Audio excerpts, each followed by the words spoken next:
Hey everybody, welcome to Pop Culture Philosophers. I'm Rockin Robbie Billups, and it's time for my top 5 favorite Jonathan Hickman comic books.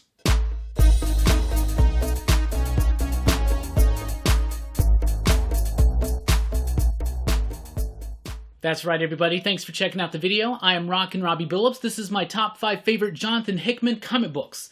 So Jonathan Hickman recently just made waves when he completely reimagined the world of the X-Men and their place in the Marvel Universe with House of X and Powers of 10 and the subsequent Dawn of X smorgasbord that we have right now of X-Men comic books. Before that, though, he had made his name as an independent force to be reckoned with over at Image Comics. Then he got the call from Marvel. Did works such as Fantastic Four, Avengers, New Avengers, S.H.I.E.L.D., Secret Warriors, fantastic stuff, right? And then he just blew up even further, and now he's back at Marvel doing the X-Men stuff, being the head of X, as it was. I'm a huge fan of Jonathan Hickman's work. I think it's innovative, I think it's bold, it's daring, it's provocative, it's exactly what we need in the comic book industry, and we definitely needed it when he first burst onto the scene. I love his very unique perspective on comic books, how to tell a story through the medium of comic books, and I just cannot be more excited to reveal my top 5 favorite Jonathan Hickman comics as of right now.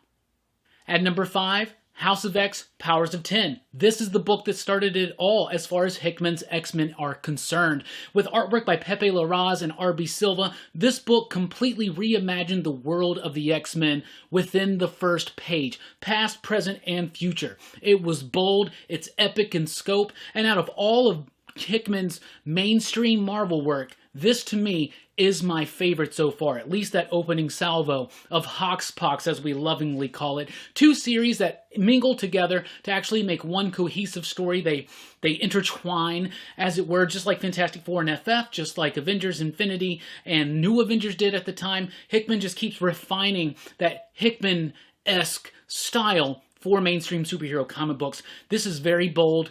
It completely changed everything, but in my opinion still has a massive amount of respect for the past history of the X-Men, the past creators that have come before, but it takes all these different elements and throws them together in that Hickman pot of stew and just blasts it forward in your face. I love it so much. I'm really digging what's come after that, but you cannot deny how fantastic Hoxpox was and how game-changing it was when it first came out last year. Love it or hate it, everybody was talking about it. That's why it's on the top 5.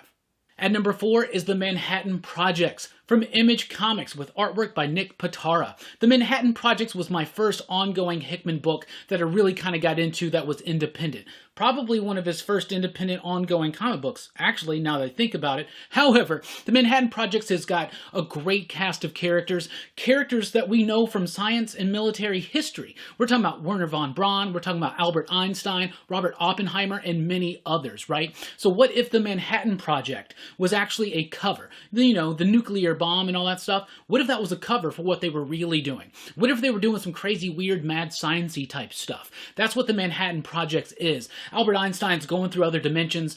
Robert Oppenheimer has like split personalities, and there's like a twin brother that he ate or something. It's really messed up and twisted. Von Braun's got like a robot arm. Everything gets so wild, twisted, wacky, and crazy, especially the takes on the presidents like Truman and Kennedy. This book is cool. So it's an alternate take on the history of the 30s, 40s, and 50s and its usage of science. You got the Soviet Union involved, you got the U.S. Manhattan Project. It's wild, it's wonky, it's crazy. It takes familiar faces and familiar events, but it twists them on this subversive, humorous, zany, wild, weird science adventure. I absolutely love it. There were 25 issues, and then there was a series after. We're still waiting more. The story's not quite completely told yet, but it's been solidified as it is for a good long time. It was so much fun. I love it. Hickman brings a sense of fun to his comic books, no matter how deep and nuanced they can be or how urgent they could be.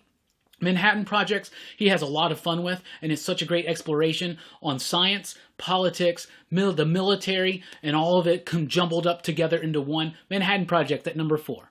At number 3, The Nightly News. The Nightly News was the very debut from Jonathan Hickman, his very first comic book, 6 issues from Image Comics, and it's absolutely fantastic. It's basically Network meets Fight Club. That's a great way, I think Andy Diggle coined that, came up with that phrase. It's a great way to describe this book. The book involves, first of all, a cult that's led by this dude, and his followers. They feel like they need to go and shake up the American people to realize what's going on with the government, the media, the way they work together, and things like that, right? This book is fantastic. It starts off, he kills one random person. As the journalists come and start covering it, they start popping off all these journalists, and it sets into motion a series of events, conspiracies, secrets, twists, all of this and more, and it all comes to a head in a very elegant fashion. We did a Comics Revisited on this one. Definitely check that out if you're interested in this. Jonathan Hickman did the artwork, the lettering, the coloring, everything himself. It's bold, it's different, it's unique, it's got a great perspective, it's humorous and it's fun, but it's also very serious and urgent all at the same time. Everything that you know about Jonathan Hickman, the infographics, the love of graphic design, including circles. It all comes from Nightly News, and it's all spawned outwards. Hickman's got a very definitive style, and it was established from page 1. Tons of information, tons of great stuff. I love this book, and if you want a deeper exploration, check out that Comics Revisited episode that me and Brian did. As it stands, his first work, Nightly News, is still one of his best. At number 2, Pax Romana. Pax Romana was the 4-issue follow-up to Nightly News. This is a cool sci-fi story with a great, bold, daring vision and an elegant and awesome twist at the end. This book just has it all. One of my favorite Hickman comic books, obviously. The basic premise is this. What if time travel actually was invented? So these people invent a time travel device, and the Vatican finds out, and they decide they're going to go steal that time travel device because the only people who should have access to time travel would be the Catholic Church. So they go back in time, and they try to change it. And the results are absolutely wild. I love this book. It was completely done by Jonathan Hickman. The art, the graphic design, the lettering, everything. It's bold. It's got brilliant, beautiful, luscious colors that are very striking. Fantastic stuff. It's got a great twist at the end.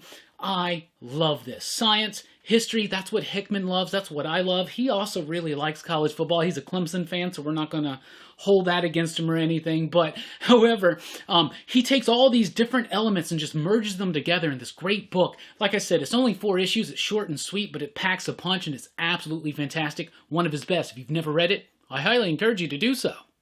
And at number 1, East of West. The 45-issue epic magnum opus so far in Hickman's career. I absolutely love this book. It's a pre-apocalyptic sci-fi dystopian western. It's hard to describe this book. There's nothing like it. I love it so much. The basic premise is this. What if sometime back in history, around, say, the Civil War, some kind of catastrophe happened, and all the survivors on Earth had to make it to the North American continent?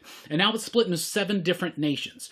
You've got the Union, you've got the Confederacy, you've got the Republic of Texas, you've got the Kingdom of New Orleans, you've got the Endless Nation, that's the Native American tribes, you got New Shanghai over on the West Coast. That's kind of the vibe of what's going on in East to West. It's told in a very sci-fi, futuristic, yet Western type way. Lots of luscious landscapes and elegant camera angles and shots that they use. The book is fantastic. Each leader of one of these nations, they all come together and they worship this thing called the Message. It's basically their scripture. It's a book of prophecy. And they're all coming together to try to bring about the end times, the apocalypse, right? Including going so far as to resurrect or to bring forth and evoke the 4 horsemen of the apocalypse. But what happens when one of them doesn't want to do it? Death winds up falling in love with a human woman. They have a child, and so he leaves. And now he's out on a quest trying to find his lost son, trying to reunite with his lost lover.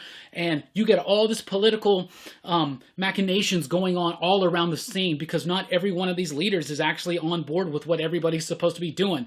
If you thought that Game of Thrones had political intrigue and all kinds of cool different moving pieces as far as like thirst for power and things like that, but it didn't quite fulfill you when it came to the end, East to West, solid. So many elements, so many layers that just keep masterfully spinning around until it gets to that final issue. The final issue was last year, and it wrapped up in such a masterful way. This is absolutely his best work. Nick Dracata on the artwork.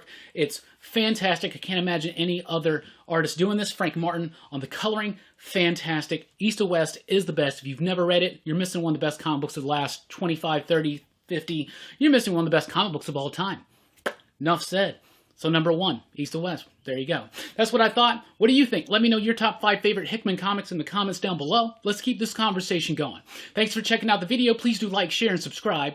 Join us over at popculturephilosophers.com for podcasts and a whole lot more. I've been Rockin Robbie Billups. Thanks for rocking with us. Keep on reading.